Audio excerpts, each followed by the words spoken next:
Maybe you're talking with your spouse or a friend or a brother or colleague, whoever it is. You know that no matter how carefully you say something, the words won't get through. They're just always so ridiculously defensive. You want to scream stuff like, it's not a personal attack. I'm just trying to have a conversation. Can you stop being so blanking defensive all the time? But here's the thing. No, they probably can't, to be honest. It's right in the word. They're, quote, defending. That's what defensiveness is. It implies that they feel a threat. It could be you, certainly, but just as likely your words are triggering something that is deep-seated within them, somebody that's always defensive. Now, once their fears are ignited, all focus is danger related. It's hard for the defensive person to get out of that mode and say something, for you to say something like, don't get so defensive, because that's pretty much as effective as telling somebody who's in a full-blown panic attack, relax. So what can you do when you're talking to somebody who always gets defensive? One of the ways is to turn up your empathy and turn down your assumptions, because you're most likely going to go into the interaction at a high state of emotion. So you're bracing for that person to feel threatened, and that ends up threatening you. It's a vicious cycle. Then what happens is that we have our two reptilian brains, our amygdala, talking to each other. That means both of you are down to those sympathetic options, which are to, the fight, freeze, fawn, flight, all those beautiful F words. So how to break somebody's defenses? There's no one thing that to talk to a defensive person. It's like any successful communication. If you stay in the first person, because the you ups the threat level, the pointing, the finger pointing, the blaming, the you conversations.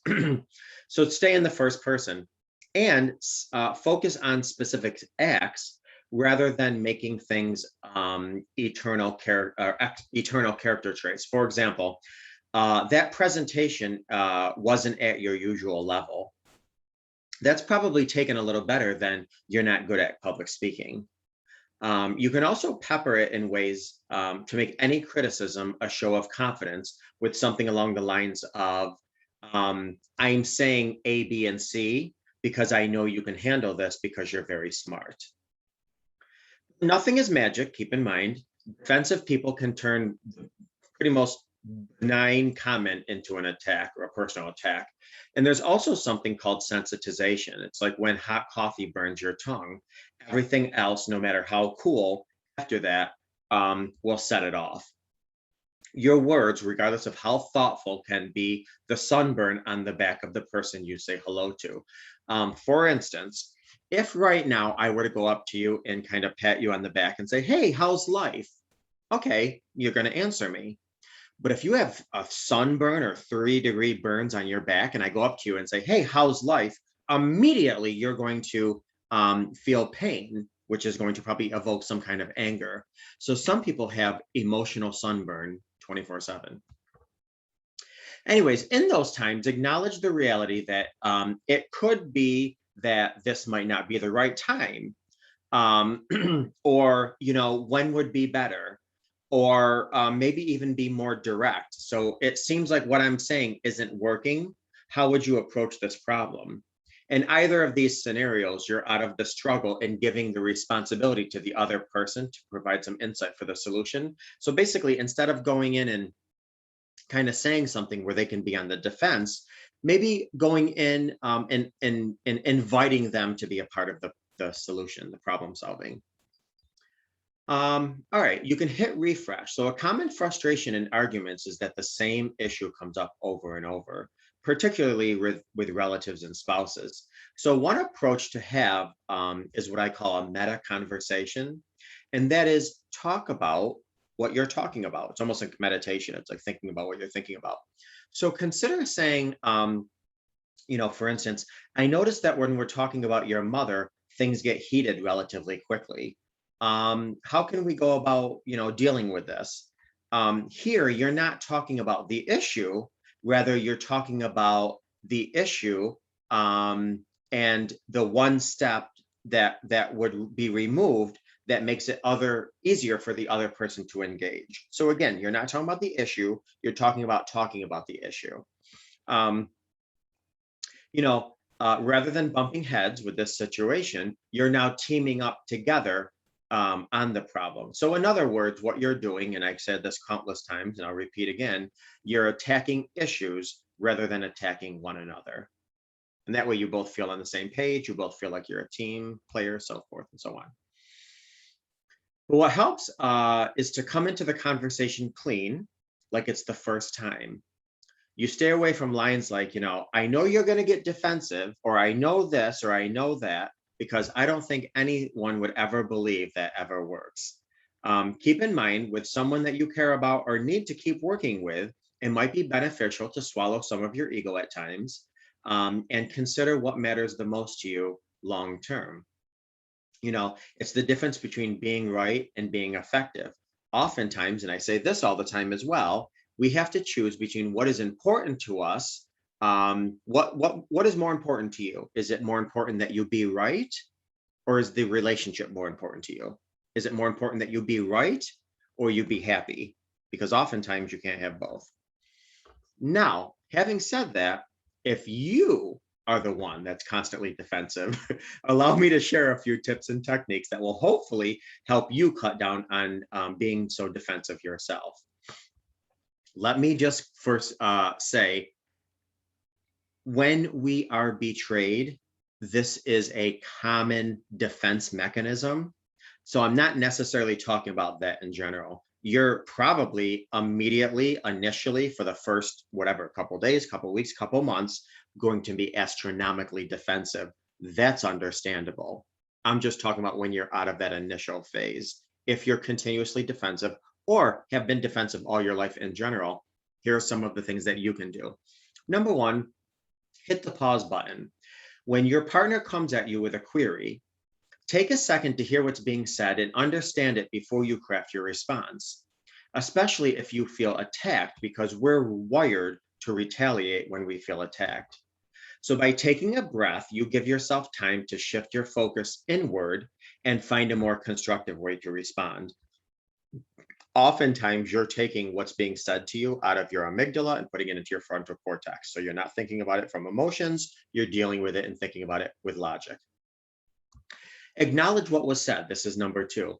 Rather than trying to come up with a retort, let your partner know that they've been heard.